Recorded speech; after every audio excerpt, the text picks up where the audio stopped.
Hello, आज हम शुरू करने वाले हैं सीबीएसई का सैंपल पेपर 2024 और 25 का, जो कि इस बोर्ड ने खुद रिलीज किया है। इसका मैं एक-एक क्वेश्चन कराऊंगा वन बाय वन। तो सबसे पहले क्वेश्चन में नजर मारते हैं। सबसे पहला क्वेश्चन दिया गया, the graph of coordinate polynomial px passes through the point -6, 0, 0, -30, 4, -20, 6, 0। तो इसके जीरोस पूछे गए हैं। ये चार ऑप्शन दे रखे हैं, कौन सा आंसर सही होगा पता लगाते हैं। तो देखिए, जीरोस का पता कैसे लगता है? ये पता लगता है हमें ग्राफ के एक्स एक्सिस से। एक्स एक्सिस में कोई भी पॉइंट जितने बार काटता है वही उसके जीरोस होते हैं। जैसे यहाँ 4 पॉइंट दिए गए हैं, -6, 0, वो लगभग यहाँ पर होगा। -6, 0, दूसरा है 0 और -30, वो लगभग यहाँ पर आएगा, 0 और -30। तीसरा पॉइंट जो है 4 और -20, वो लगभग यहाँ पे आएगा, 4, -20। और फोर्थ पॉइंट जो है 6, 0, वो यहाँ पर आएगा, 6, 0। तो एक्स एक्सिस में खाली दो पॉइंट आ रहे हैं, -6, 0 और 6, 0। तो हमारा तो एग्जैक्ट आंसर हुआ -6 और 6, ये आंसर हुए। खाली एक्स एक्सिस को हम देखते हैं, 6 और -6। देखते हैं अपना नेक्स्ट क्वेश्चन। नेक्स्ट क्वेश्चन, दो क्वेश्चन दे रखे हैं, 3x माइनस के Y 7, 6x plus 10y equal to 3। यहाँ पे हमें के की वैल्यू फाइंड आउट करनी है और कंडीशन दी है इनकंसिस्टेंट। तो चलिए आगे देखते हैं इसमें क्या रूल लगेगा, कैसे फॉलो होगा। हमें पता है कि इनकंसिस्टेंट जो फॉर्मूला होता है वो होता है a1/a2 इजिकल टू b1/b2 और c1/c2 नॉट इक्वल टू में होता है। ये इनकंसिस्टेंट मतलब पैरेलल वाली कंडीशन जो चलती है, ये वही वाली कंडीशन है। और वैल्यू पुट कर देते हैं, a1/a2 3/6 इज इक्वल टू के अपॉन माइनस की के b1 दे रखा है, माइनस का k/10 और c1 की वैल्यू जो दे रखी है वो है हमारे पास 7/3। इन दोनों को कट जाएंगे आपस में, तो 3/6 को काटा, 3 1 3, 3 2 6, 1/2 is equal to minus k/10। तो ये दोनों हमें चाहिए खाली, क्योंकि इज इक्वल टू में वैल्यू दे रखी है। इनको काट के हमने के की वैल्यू फाइंड आउट कर लिया, -5। ये हमारा बी ऑप्शन बिल्कुल सही हो गया। नेक्स्ट क्वेश्चन देखते हैं। यहाँ पे हमें एक क्वेश्चन देगा, which are following not true. यहाँ चार ऑप्शन दे रखे हैं हमें, और इसमें से पूछा है कि कौन सा नॉट ट्रू है। तो पहला क्वेश्चन जो दे रखा है वो ये दिया हुआ है कि number of the second can be draw in any point of a circle. देखिए, कोई भी सेकंड होती है वो खाली एक भी नहीं, दो पॉइंट से जाती है, ये बात बिल्कुल ठीक है।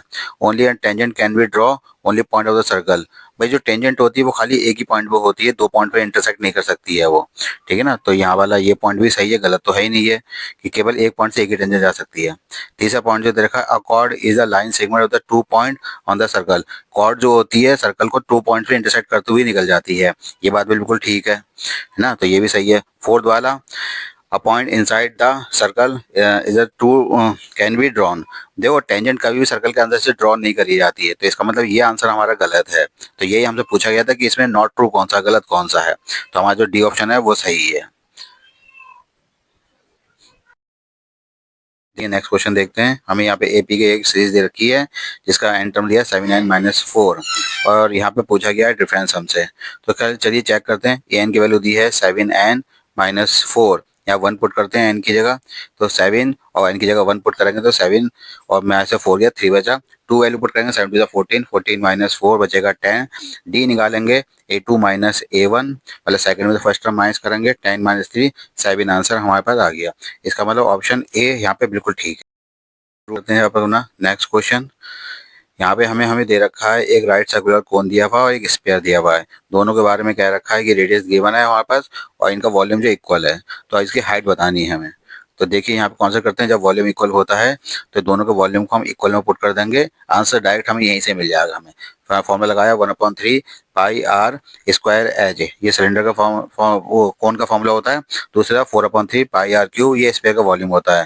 दोनों के इक्वल लग दिया क्योंकि इक्वल दिया हुआ है। R square R R R cut गए आपस में क्योंकि दोनों रेडियस सेम थी, पाई पाई कट गए, ठीक है, और 3 3 कट गए। तो हमारे पास जो एच की वैल्यू आई है वो आई है 4r, और ये हमारा जो है एग्जैक्ट आंसर होगा। आर हम पे 5 दिया हुआ है, 4 5 20 सेंटीमीटर। तो ऑप्शन जो ए। आइए देखते हैं नेक्स्ट क्वेश्चन। यहाँ पे tan theta is equal to 5/2 दे रखा है और इसकी वैल्यू पूछा 4 sin theta cos theta, 4 sin theta minus cos theta. तो देखिए, इसमें क्या करेंगे, हम tan थीटा की वैल्यू इसमें पुट करके देखेंगे। sin थीटा को हम कन्वर्ट करेंगे हम tan थीटा में। इसको पहले पूरे को हम sin थीटा को हम इसको cos थीटा से डिवाइड कर देंगे, ऊपर भी और नीचे भी दोनों तरफ हम cos थीटा से डिवाइड करेंगे। उसके बाद ये जो हमारा क्वेश्चन है ये सीधे सीधे tan थीटा में कन्वर्ट हो जाएगा, ताकि हम वैल्यू इसमें सीधे सीधे हम पुट कर सकें। तो देखिए, हमने इसको tan थीटा में कन्वर्ट करने के लिए पूरा प्रोसेस कर दिया है। ये cos थीटा से डिवाइड कर दिया, cos थीटा में डिवाइड करते ही ये tan थीटा में कन्वर्ट हो गया।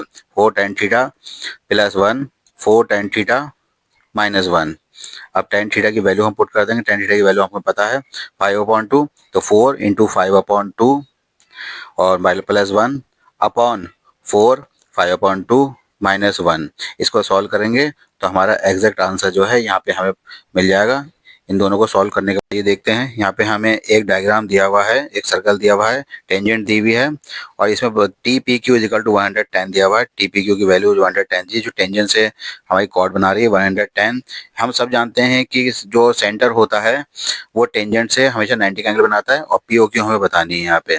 तो ये एंगल जो होता है ये जो है ये परपेंडिकुलर है, परपेंडिकुलर हमेशा 90 का एंगल बनाता है, तो टेंजेंट से ये 90 का एंगल बनाएगा। तो बचा हुआ एंगल कितना होगा, पूरा एंगल तो 110 था 90, तो ये 20 एंगल बचा। ये रेडियस जो है 20 का एंगल बना रही है, तो ऊपर वाला भी 20 का एंगल हो जाएगा क्योंकि आइसोसेलेस ट्रायंगल है, दोनों रेडियस थी, तो इसलिए दोनों बराबर हो जाएंगे 20 20। तो ये 20 20 40 हो गया, तो बीच वाला एंगल जो है 180 -40 मतलब 140 बचेगा हमारा। तो इस हिसाब से हमारा ऑप्शन सी सही है। ठीक है, तो देखते हैं हमारा ऑप्शन सी। ठीक है, देखते हैं नेक्स्ट क्वेश्चन हमारा। एक क्वाड्रेटिक पोलिनोमियल दिया हुआ है जिसके हमें दो रूट दिए गए हैं, -√5/2 और 5/2। हमें सिर्फ इक्वेशन बतानी है। इक्वेशन को सॉल्व करके हमें यह क्वाड्रेटिक मतलब पोलिनोमियल इक्वेशन बतानी है। ये 4 इक्वेशन हमें दे रखी है, इसमें एक सही है। तो देखिए हम यहाँ पे या तो इक्वेशन को सॉल्व करें, सी से रूट बताएं, या सिंपल तरीका ये है या ऑप्शन दिए हुए ऑप्शन को सॉल्व करके हम निकाल लेते हैं आंसर। जैसे यहाँ पे तीसरा ऑप्शन दिया हुआ है 8x² -20 = 0। अगर इसको हम सॉल्व करेंगे तो x² की वैल्यू जो है 20/8 मतलब 5/2 आएगा। x की वैल्यू प्लस माइनस में 5/2 आएगी, मतलब जो ऑप्शन 3 है उससे हमारा आंसर सीधा सीधा पता लग रहा है। तो ऑप्शन बी जो है बिल्कुल रही सही ऑप्शन होगा कि वो ही हमारा आंसर दे रहा है। आइए देखते हैं यहाँ क्वेश्चन। हमें यहाँ पे एक फ्रीक्वेंसी टेबल दे रखी है, इसमें हमें मीडियन के बारे में दे रखा है और बताना है यहाँ पे आंसर क्या होगा। जो मिनिमम वाली जो वैल्यू थी उसको बताना है हमें। तो सबसे पहले हम जो है कम्युलेटिव फ्रीक्वेंसी निकालते हैं। 5 5 + 9 14, 14 + 15 29 और 29 + 10 39, 39 + 6 45।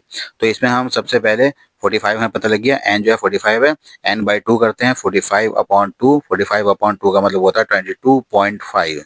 22.5 कहाँ पे बिलोंग करेगा हमारा, 22.5 करेगा हमारा 14 के ऊपर 29 वाले में, 29 के करीब में है ये बिल्कुल हमारा। तो इसमें जो इसकी जो क्लास लिमिट होगी 20 से 30 होगी, तो लोअर लिमिट जो होगी वो 20 होगी और जो अपर लिमिट होगी वो 30 होगी। लेकिन हमसे अपर लिमिट पूछी गई थी, उसका आंसर हो गया 30।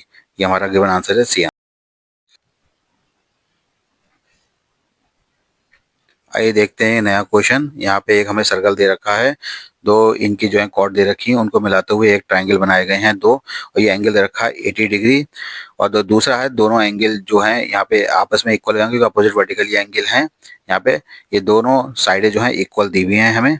तो देखिए ये कंडीशन भी होती है अपोजिट वर्टिकल वाली कि अगर दो टेंजेंट आपस में काट रहे हैं तो वो नीचे से भी सेम काटेंगे और ऊपर से भी सेम ही काटेंगे।